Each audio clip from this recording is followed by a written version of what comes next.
Dimanapun teman-teman berada saat ini, mari kita persiapkan hati kita dan kita menaikkan pujian, layak dipuji dan disembah.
Tuhan yang layak dipuji dan layak kami sembah. Kaulah yang bertahta dulu, sekarang, dan selamanya. Kaulah Raja atas segala raja. Layak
His love and mercy,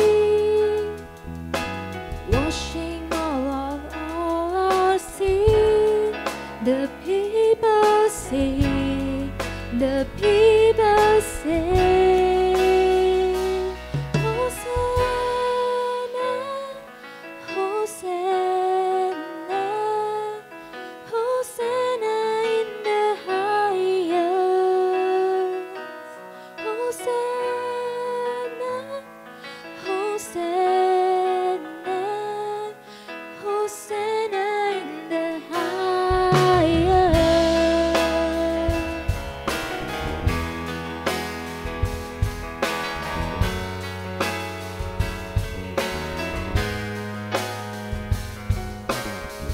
I see a generation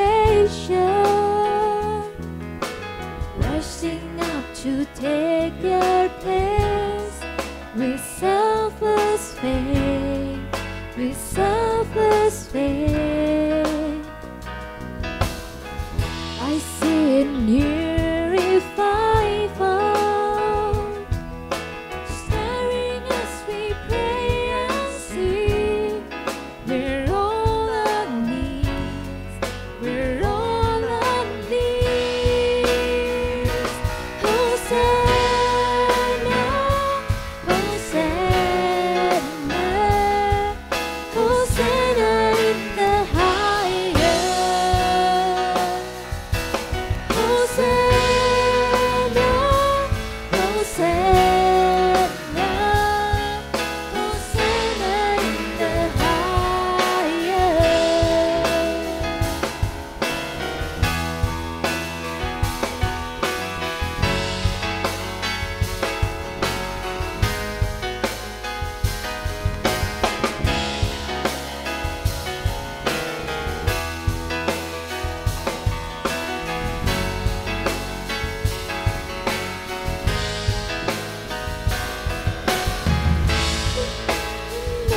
make it clear. You open up my eyes to the things unseen. Show me how to love like you have loved me.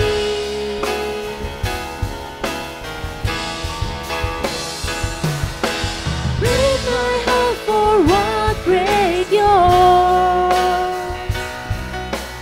Everything I am for your kingdom's cause. As I love from earth into eternity.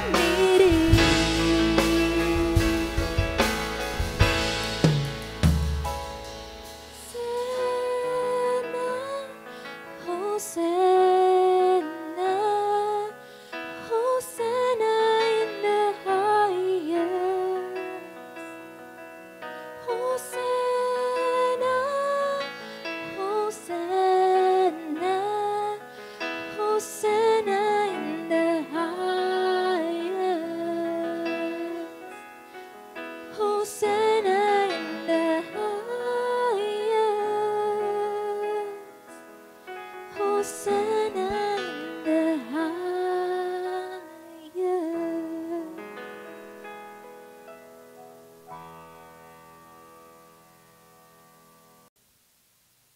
Mari kita ikrarkan iman kita di hadapan Tuhan. 阅读信经，我信上帝全能的父，创造天地的主。我信我主耶稣基督，上帝的独生子，因圣灵感应，如同这里玛利亚所生，在本丢比拉多受下受难，被钉以十字架，受死埋葬，第三天从死人中复活升天，坐在全能父上帝的右边，将来必从那里降临，审判活人死人。我信圣灵，我信生而公的教会，我信圣徒相通，我信罪的赦免，我信身体复活，我信永生。阿门。主祷文：我们在天上的父，愿人都尊父的名为圣。愿父的国降临，愿父的旨意行在地上，如同行在天上。我们日的饮食，今日赐给我们，赦免我们的罪，如同我们赦免罪我们的人，不叫我们一劝试探，拯去我们脱离眩恩，因为国度、权柄、荣耀全是不得，直到永远。阿门。 Damai sejahtera bagi kita semua yang mengikuti kebaktian di online ataupun bertatap muka. Mari kita berdoa untuk memasuki renungan pada hari ini. Ya Tuhan, kami mau bersyukur padamu. Dikau memberikan kepada kami kesempatan yang luar biasa melayani-Mu. Dan juga Dikau berikan kepada kami firman-Mu untuk kami renungkan dan untuk kami wujudkan di dalam pelayanan kami. Maka untuk itu pada saat ini hamba-Mu akan menyampaikan firman-Mu. Roh Kudus-Mu memenuhi firman-Mu, hamba-Mu dan juga Roh Kudus-Mu memenuhi siapapun yang ada di dalam rekaman ataupun yang mendengarkannya. Demi anak-Mu Yesus Kristus, kita berdoa, amin. Nas Alkitab yang mau kita baca pada hari ini yaitu di Lukas pasal yang ke-2 ayat 8 sampai ayat yang 11. Ayat yang ke-8, di daerah itu ada gembala-gembala yang tinggal di padang menjaga kawan ternak mereka pada waktu malam. Tiba-tiba berdiri seorang malaikat Tuhan di dekat mereka dan kemuliaan Tuhan bersinar meliputi mereka dan mereka sangat ketakutan. Lalu kata malaikat itu kepada mereka, "Jangan takut. Sebab sesungguhnya aku memberitakan kepadamu kesukaan besar untuk seluruh bangsa. Hari ini telah lahir bagimu juru selamat, yaitu Kristus Tuhan di kota Daud." Tema yang akan kita renungkan pada siang hari ini adalah berita kesukaan besar untuk seluruh bangsa. Kita mengetahui dalam kehidupan kita, sukacita ataupun kesukaan itu adalah yang selalu dirindukan oleh umat manusia menjadi kehidupannya. Karena di dalam sukacita itulah kita menemukan kedamaian, menyenangkan dan mendatangkan kehidupan yang berarti, kehidupan yang penuh dengan kemanisan. Untuk itu kita dapat melihat di seluruh dunia ini manusia terus-menerus mencari sukacita, damai sejahtera. Dan bahkan banyak manusia berani memberikan bayaran yang mahal untuk memperolehnya. Kita dapat melihat di travel-travel banyak sekali orang yang coba menanyakan tentang tempat-tempat yang indah, yang nyaman, yang damai. Dan mereka rindu di tempat itu mereka bukan saja dapat ketenangan, tetapi dalam ketenangan itu mereka dapat sukacita yang mereka cari. Kita mengetahui COVID itu sudah menyerang kita hampir 2 tahun. Di dalam lebih kurang 2 tahun ini manusia itu seperti dikurung di dalam rumah mereka.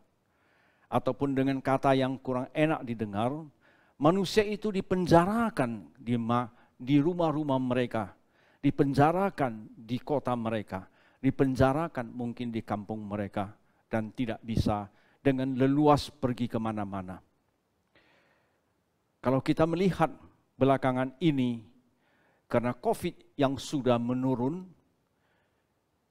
tempat-tempat tamasya mulai dipenuhi oleh orang.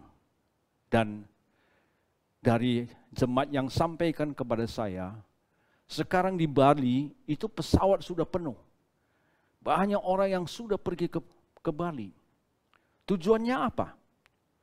Tujuannya itu mendapatkan kebebasan kembali.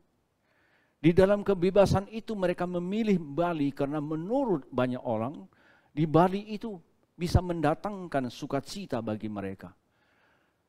di balik mereka itu, di dalam ketenangan itu, bisa menikmati keindahan yang diciptakan Tuhan.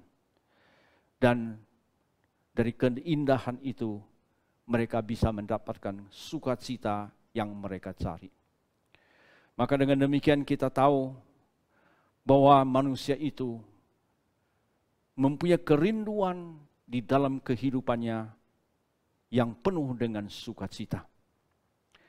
Sukacita adalah hal yang menyenangkan. Sukacita adalah damai sejahtera. Sukacita mendatangkan kenyamanan, kemanisan yang ada pada diri kita. Tetapi kalau kita mau melihat sukacita yang kita rindukan, sukacita yang kita cari untuk kita memperoleh,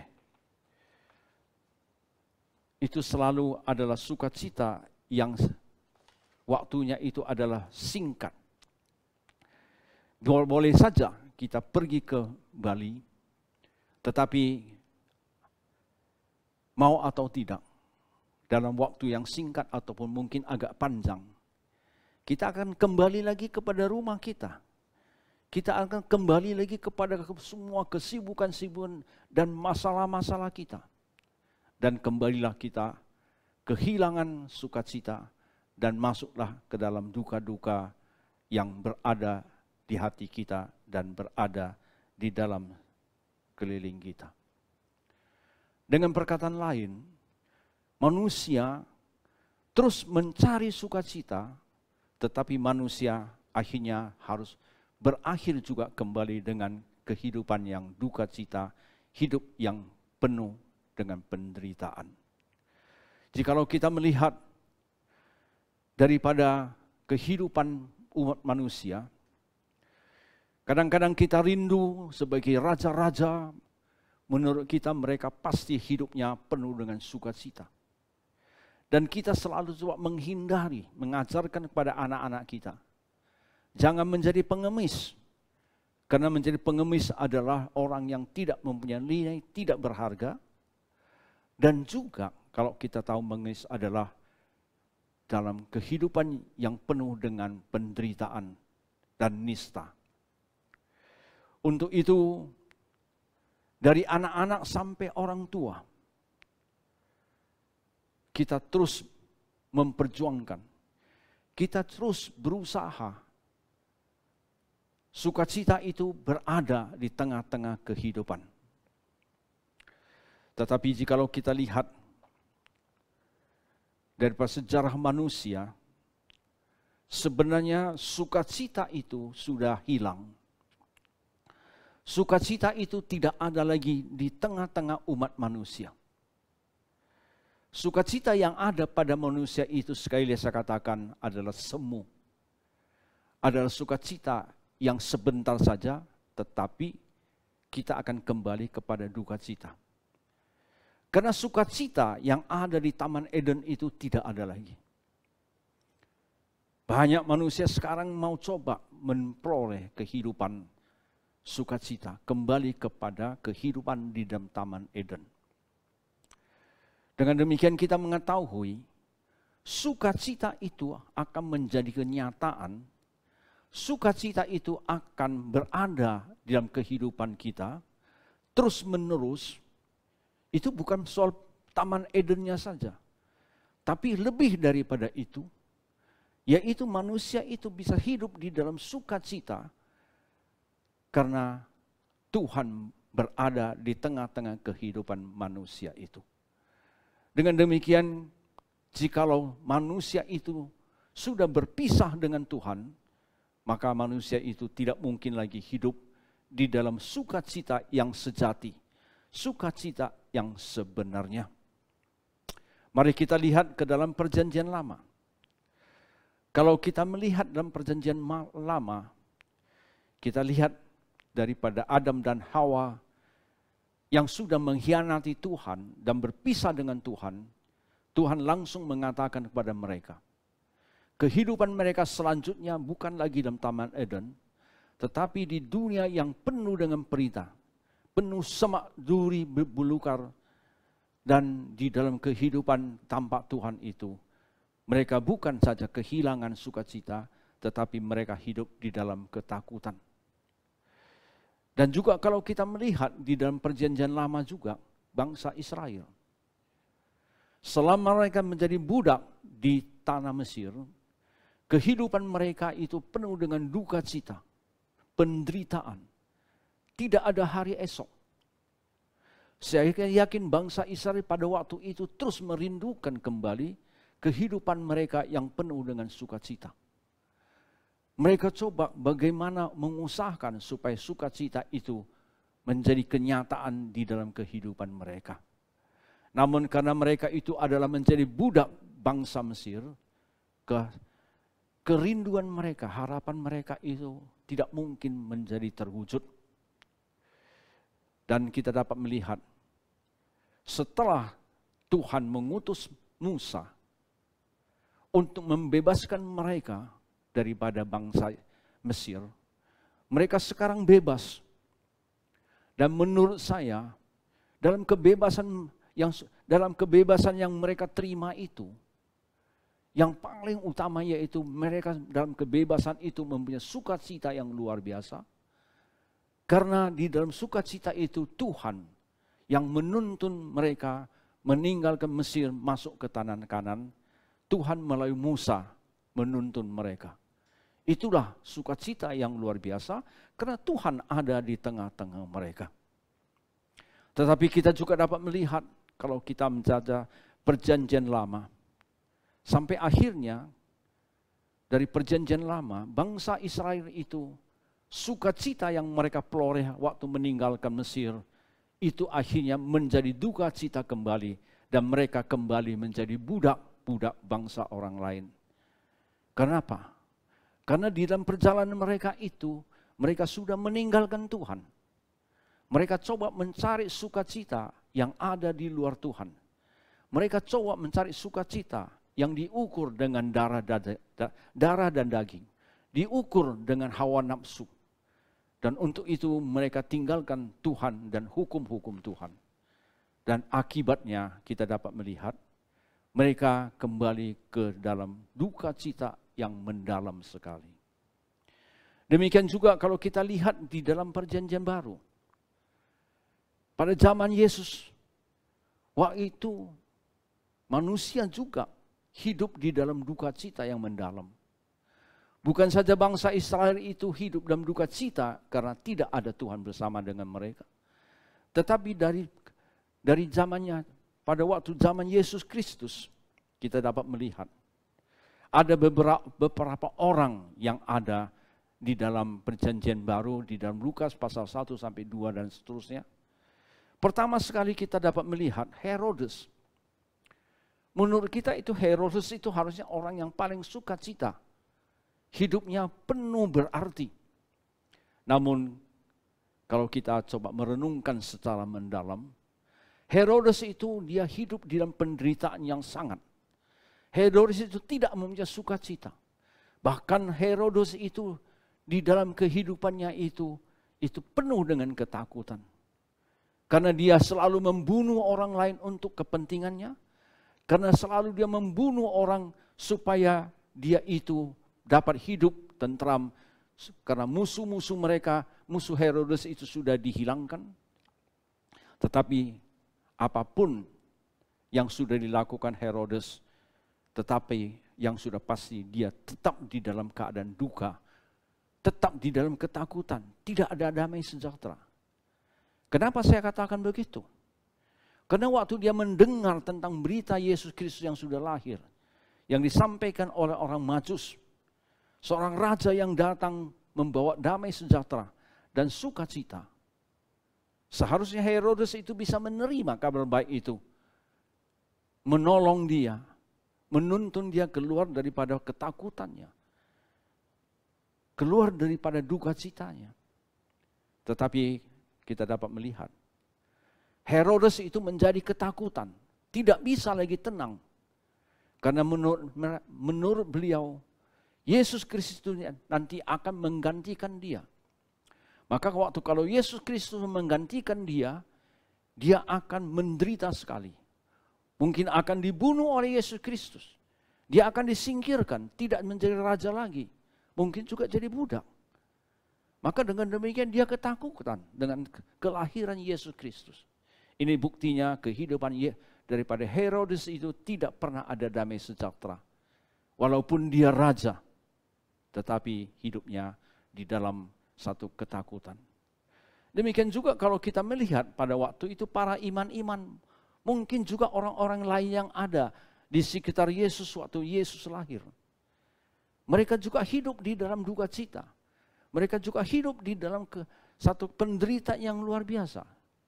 Kita lihat contohnya imam-imam, ataupun kita katakan orang Farisi dan lain-lainnya. Mereka juga hidup dalam duka cita. Karena mereka merindukan di dalam kepercayaan mereka, di dalam agama mereka, Tuhan yang mereka kenal menurut ajaran mereka itu bisa membebaskan mereka daripada tawanan, dari jajahan Romawi, dapat kembali satu sukacita, menjadi bangsa yang bebas untuk datang kepada Tuhan, bangsa yang bebas menentukan diri kita sendiri. Tetapi mereka itu tidak bisa berbuat begitu, karena mereka itu ada di bawah kekuasaan daripada bangsa Romawi. Sudah pasti menurut saya itu adalah satu duka cita bagi mereka. Dan mereka mau terus mencari supaya mereka itu bisa memperoleh sukacita yang mereka butuhkan. Demikian juga kita lihat di dalam waktu Yesus Kristus dilahirkan. Gembala-gembala juga itu hidup di dalam duka cita. Gembala-gembala juga hidup di dalam kegelapan, kegelisahan, ketakutan. Karena gembala-gembala yang waktu itu kehidupan mereka itu tidak bisa mendapatkan damai sejahtera karena mereka harus menjaga domba-domba di padang gurun yang banyak binatang buasnya, juga mungkin pencuri-pencuri, perampok-perampok untuk merampok domba-domba mereka. Gembala-gembala ini selalu dalam ketakutan. Kapan itu akan terjadi? Kapan itu akan menimpa diri mereka? Maka dengan demikian kehidupan mereka dari satu hari ke satu hari dengan kekhawatiran yang tidak habis-habisnya. Dengan demikian kalau kita lihat gembala waktu itu, malaikat waktu datang kepada mereka untuk menyampaikan tentang berita kesukaan. Waktu malaikat datang kepada mereka itu, sudah seharusnya mereka itu menjadi sukacita. Tetapi pada awalnya tidak, mereka ketakutan. Malaikat datang waktu itu ketakutan, ini apa yang akan terjadi? Itu berarti dalam kehidupan gembala itu ada sedikit riak-riak, ada sedikit yang tidak biasa. Langsung mereka itu dipenuhi oleh ketakutan. Kita bisa bayangkan dalam kehidupan yang begitu, itu adalah kehidupan yang tidak mudah untuk dilalui. Demikian juga kalau kita melihat orang Majus. Orang Majus ini orang-orang yang pintar, orang-orang ahli. Saya yakin juga mereka itu hidup di dalam kekhawatiran, ketakutan. Karena dalam kepintaran mereka, keahlian mereka, mereka bisa itu memprediksi. Dunia ini tambah lama itu tambah mengerikan. Mereka bisa prediksi dengan kepintaran mereka. Kehidupan manusia itu tambah lama tambah gelap. Maka dengan demikian mereka menjadi menderita. Menderita karena apa? Karena mereka ada orang-orang pintar ini tetapi tidak bisa melalui kepintaran mereka, keahlian mereka untuk menyelesaikan persoalan manusia. Untuk mengubah kegelapan itu, penderitaan itu, kehancuran itu menjadi satu sukacita. Sukacita yang dirindukan. Sukacita mendatangkan persatuan yang mereka rindukan. Dengan demikian mereka terus mau mencari di mana bisa menemukan sukacita itu. Kita bersyukur kepada Tuhan di dalam keadaan manusia yang penuh dengan duka cita, tidak mempunyai sukacita sampai saat ini kita bisa merasakannya. kita tidak usah terlalu banyak membuktikan dari sana ke sini. Sekarang umat manusia itu menjadi lebih duka cita, lebih gelap, penderitaan, seperti yang sudah saya katakan, karena COVID-19 yang terus menyerang. Dan juga kita sekarang menjadi was-was, karena itu negara adikuasa yang coba menguasai dunia ini dengan kehebatannya. Itu juga mendatangkan kekhawatiran-kekhawatiran. Bahkan saya yakin sekarang orang-orang pintar, orang ahli, orang pemimpin-pemimpin dunia ini juga ada satu kekhawatiran. Jikalau terjadi peperangan, jikalau terjadi sesuatu yang tidak inginkan, keributan-keributan, itu akan mendatangkan kehancuran. Tapi kita sampai sekarang ini tidak bisa pungkirin. Di mana-mana kita bisa menemukan tentang teroris yang menghancurkan, tentang sekelompok orang dengan kepercayaan mereka, dengan kemauan mereka menguasai orang-orang lain, menguasai dunia, menguasai negara-negara. Semua ini mendatangkan penderitaan-penderitaan. Dan itulah yang kita dapat lihat. Perang itu tidak pernah berakhir sampai sekarang ini. Kita juga berada di dalam dunia yang tidak terlepas dari peperangan. Seperti Israel dengan Palestina yang ada di Timur Tengah. Israel dengan Iran. Sudah itu RRC dengan Amerika. Mungkin masih banyak lagi. Coba kita bayangkan dalam keadaan begini, mana sukacitanya itu. Tapi kita mau sekali lagi puji syukur kepada Tuhan. Waktu malaikat datang kepada gembala yang ketakutan mengatakan pada mereka, yaitu jangan takut, tidak usah takut lagi. Kenapa tidak usah takut? Karena saya sekarang mau menyampaikan suatu berita sukacita. Ini penting sekali kata ini, berita sukacita. Itu yang sudah hilang daripada dunia. Itu yang sudah hilang di dalam kehidupan dunia. Malaikat tidak datang kepada gembala-gembala itu berkata kepadanya, jangan takut. Sekarang sudah saya sediakan kekayaan yang berlimpah-limpah. Kalian boleh menikmati, kalian tidak usah lagi menjadi gembala. Hidup kalian akan berubah dengan kekayaan yang saya berikan. Tidak. Hanya satu berita. Berita untuk umat manusia, berita untuk gembala-gembala itu. Berita sukacita. Itu yang ditunggu oleh gembala-gembala. Berita sukacita yang ditunggu juga oleh orang Majus. Dan berita sukacita yang sudah pasti ditunggu oleh kita semuanya ini sekarang.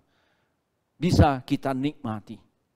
Dan lebih luar lagi, lebih luar biasa lagi apa yang dikatakan oleh malaikat.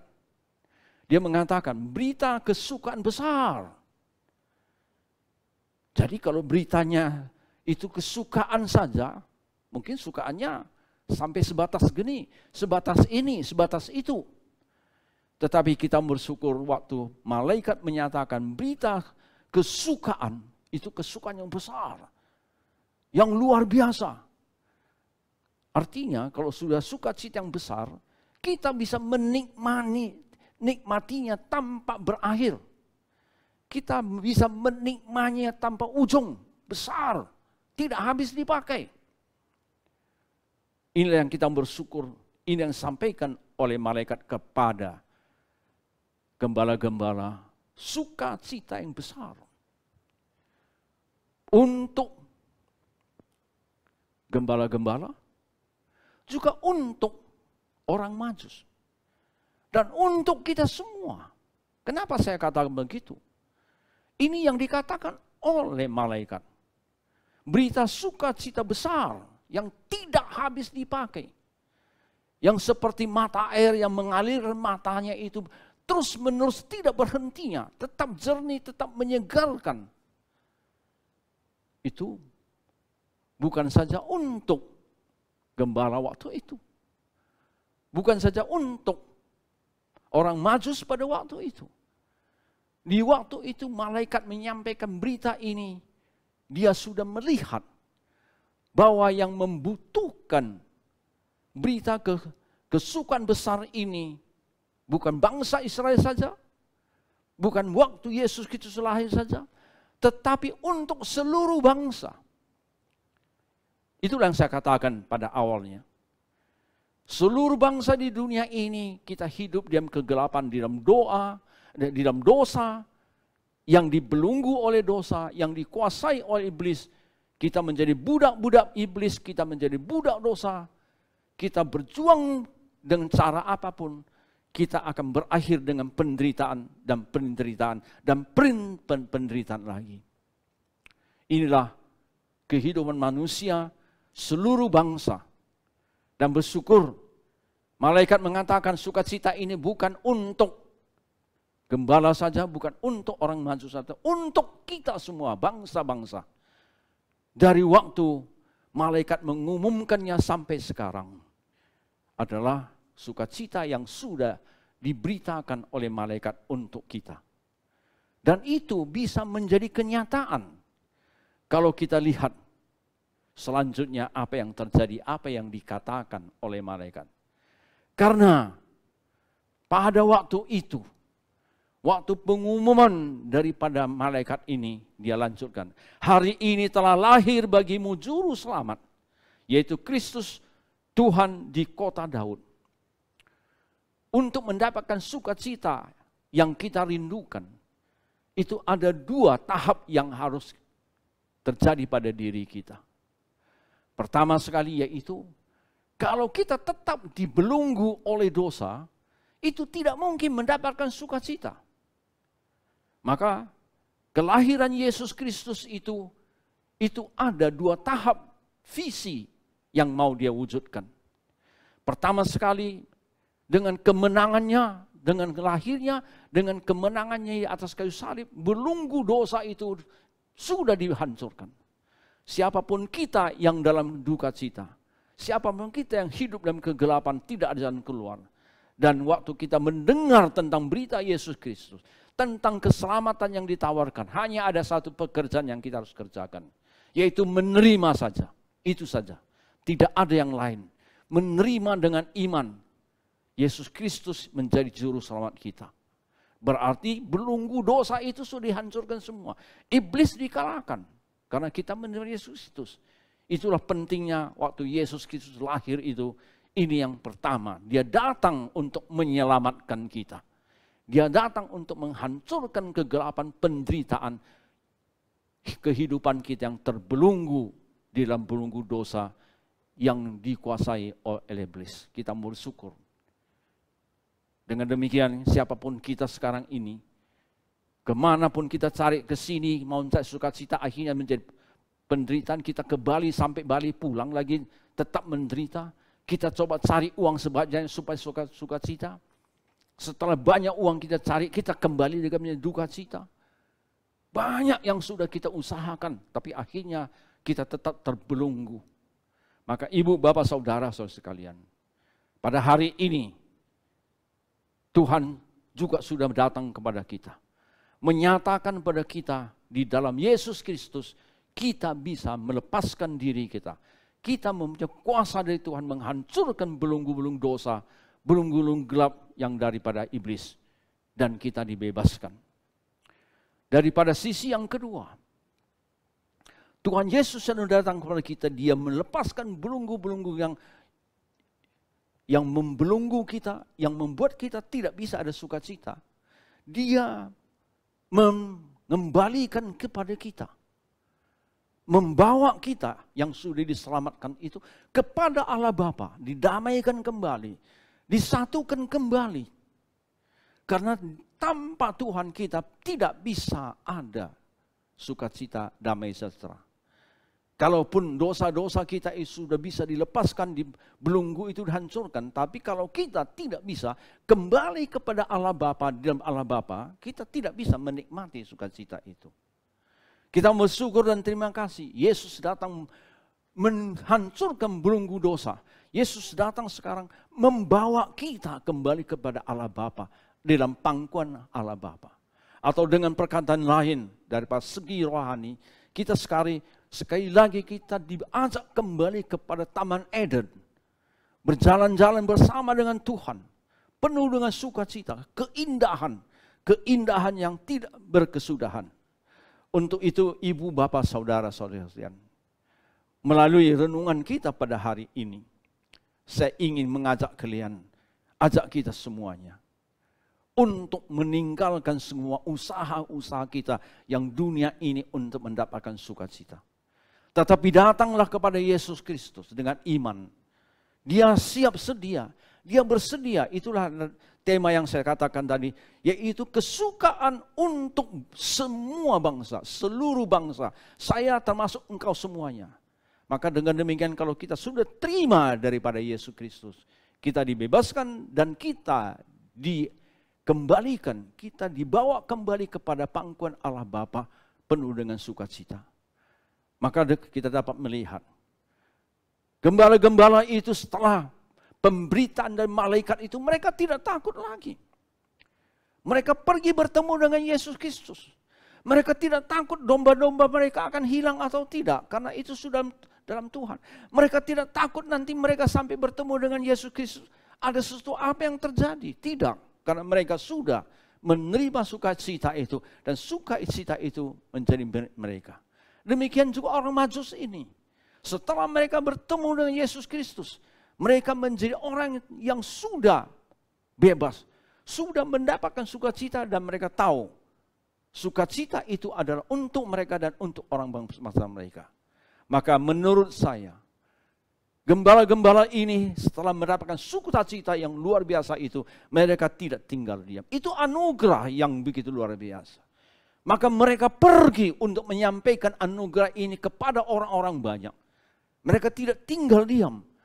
Sukacita yang luar biasa itu mereka tidak egois menerima sendiri, tetapi mereka pergi untuk menyampaikan kepada orang banyak sukacita-sukacita itu. Sampai sekarang, dari kisah rasul-rasul sampai gereja-gereja sampai saat ini, adalah gereja yang pergi menyatakan sukacita yang luar biasa karena kelahiran Yesus, karena kemenangan Yesus Kristus. Untuk itu, ibu, bapak, saudara-saudara sekalian, sebentar lagi kita akan masuki Natal. Maka dalam Natal ini perlu kita renungkan, apa yang kita dapat berbuat di dalam Natal ini. Jawaban saya hanya satu, anugerah yang kita sudah terima yang luar biasa itu, tolonglah kita sampaikan kepada orang banyak yang belum menerima kabar baik itu, yaitu Injil. Kalau kita yang belum terima Injil itu, hari inilah datanglah kepada Tuhan untuk menerima Injil yang luar biasa itu. Mari kita berdoa. Ya Tuhan, terima kasih pergumulan kami tidak pernah berakhir, tidak pernah keluar daripada kegelapan penderitaan belenggu-belenggu yang sangat menyesakkan kita. Kami sudah berusaha, kami sudah coba dengan berbagai cara, tapi akhirnya kami tetap terbelenggu. Terima kasih Tuhan, kelahiran-Mu Kau menyatakan, yaitu Tuhan, satu berita sukacita yang besar, yang tidak berkesudahan yang Kau berikan. Dan sukacita yang besar ini berada di dalam Allah Bapa. Dan terima kasih Tuhan, kami sekali lagi Kau berikan kesempatan kembali kepada Allah Bapa. Dan bukan saja itu Tuhan, kami yang sudah menikmati sukacita yang luar biasa itu Tuhan, kami tidak akan mau tinggal diam. Kami akan memberitakan kepada siapapun yang ada dalam kegelapan dan bisa menerima sukacita ini. Tolong Tuhan, pada saat ini jugalah kami menerima kedatangan-Mu. Pada saat ini jugalah kami yang sudah menerima kedatangan-Mu ini, anugerah yang besar itu, kami beritakan kepada orang lain. Demi anak-Mu Yesus Kristus kami berdoa. Amin. Selanjutnya marilah kita terima berkat daripada Tuhan. Anugerah dari Tuhan kita Yesus Kristus, kasih sayang dari Allah Bapa serta persekutuan Roh Kudus bersama dengan kita dari saat ini dan sampai selama-lamanya. Amin. Terima kasih. Shalom. Teman-teman, tidak terasa kita sudah memasuki bulan Desember. sebuah sukacita bahwa Tuhan telah lahir untuk kita. Mari kita sambut dengan lagu Natal di Hatiku.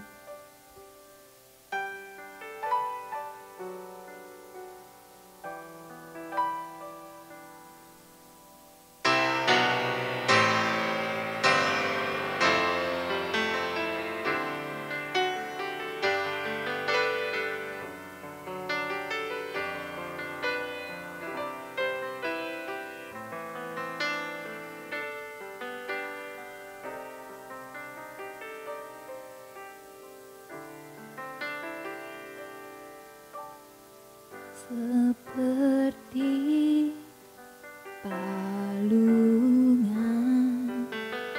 layakkanlah hatiku menyambutmu Tuhan. Seperti emas kemenyan dan mur, biar hidupku berkenan padamu. Sebab Natal tak akan berarti tanpa kasih-Mu. Lahir di hatiku hanya bersama-Mu, Yesus, ku rasakan selalu. Indahnya Natal di hatiku.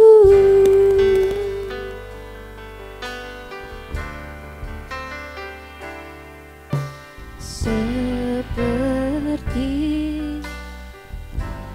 palungan, layakkanlah hatiku menyambut-Mu Tuhan. Seperti emas kemenyan dan mur, biar hidupku berkenan padamu. Sebab Natal tak akan berarti tanpa kasih-Mu.